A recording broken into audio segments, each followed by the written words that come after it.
How you doing? Good. Do you want me just to tell you how it was? Carry on. Yeah. No, it was tough. I think like the turnaround for me, like coming here, like I felt really pretty good and pretty fresh, and going through, you know, the excitement in the crowd and everything like that. I guess getting underway was quite exciting, and for me, it was very, very hard just getting through the downhills, and but the uphills I kind of worked hard. And I think for me personally, the best goal was to make sure that Jeff's in a good position medaling wise. You want to stay away from losing too much ground and being away from a lot of like situations where we lose a bit of contention. So I try to build up that last section to get Jess in a good position. And for me, yeah, it was hard starting in the sense of just making sure that I don't overdo it too early. I may have overdone it a little bit too early, but I was able to kind of recover a little bit and make sure that we were in a position like third where we could gain a momentum off it, because I knew that my team was so strong and consistent, and that for me was an easy job. So I was very fortunate to have a team here and the crowd just going after it and running in Australia. It was pretty cool to go 350 New York to a bronze medal in the relay for world champs in cross country. So cool turnaround. I really enjoyed it. Ollie, can you just talk about, like, this is a huge day for Australian athletics, I guess, clinching a bronze and really taking it to the Kenyans and Ethiopians, who are amazing. It's a pretty big day, isn't it? Yeah, it is. I mean, the Africans are just, they're incredible at this particular sport, and they always have been so dominant. And for us, like, we're very fortunate to have a real big boom in middle distance, and like leading the charge of these three athletes next to me who have just been incredible on the world scene and consistent as well. So being able to have the opportunity for the four of us to do something together for Australia, it hopefully inspires a lot of young kids coming out, watching, driving that long drive in the heat, waiting around, to inspire to be a part of athletics, because athletics in cross country is an extremely hard sport to follow, and I know that we all do our part to make it better. And I think the one thing that we can do here is medal for Australia at such a massive event that gives kids the situation and the belief that if we can do it, why can't they do it? And for me, that was the most important thing going through it. And I want kids to leave this and see that Australia is a dominant force in the athletic world, track and field world, and cross country world. So yeah, that's the goal, and I think we achieved something great today. A huge leap from you, Jess. Yeah. Can you talk us through it? Well, I was just trying to stay patient and not get too carried away. I think I've done that plenty of times in races before, and I think chasing was probably a good way for me to run the leg, because I was able to kind of just measure it out a bit more. And all I could hear for like the first 60 seconds was Pete saying, "Don't go out too hard, don't go out too hard."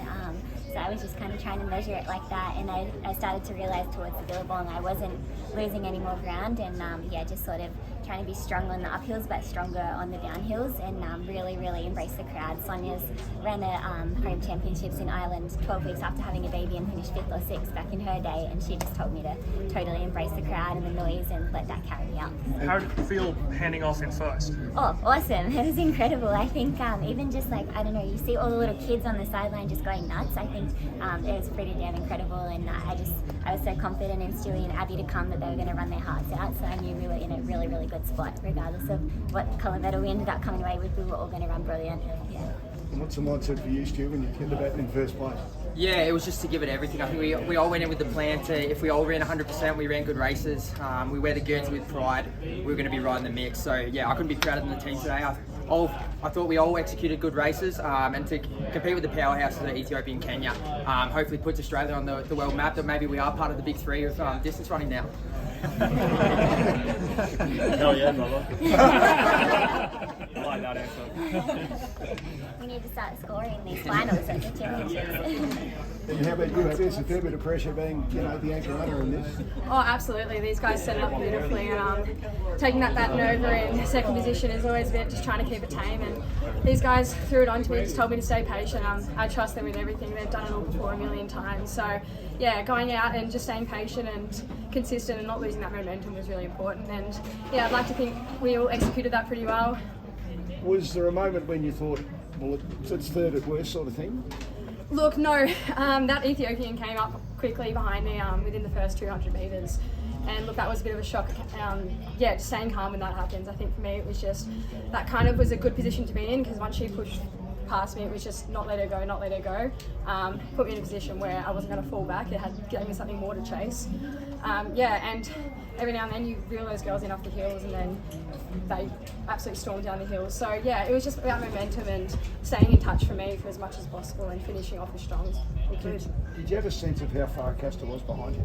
I had no idea. That was the least of my worries at that time. I just wanted to hold on to what was in front, and yeah, just keep our eyes on those two girls in front. Jess, can you just tell us about the impact of the home crowd? I think you were saying you could hear them even on the other side of the course. Yeah, I could even, I made a pass going up the hill on the other side, and it was dead quiet when I did it, and then I just heard the crowd go insane, and I was like, how can they even see me right now? So yeah, I think the home crowd is pretty special, and I mean, it's something we've all experienced now for the first, did you run at Com Games in 2018?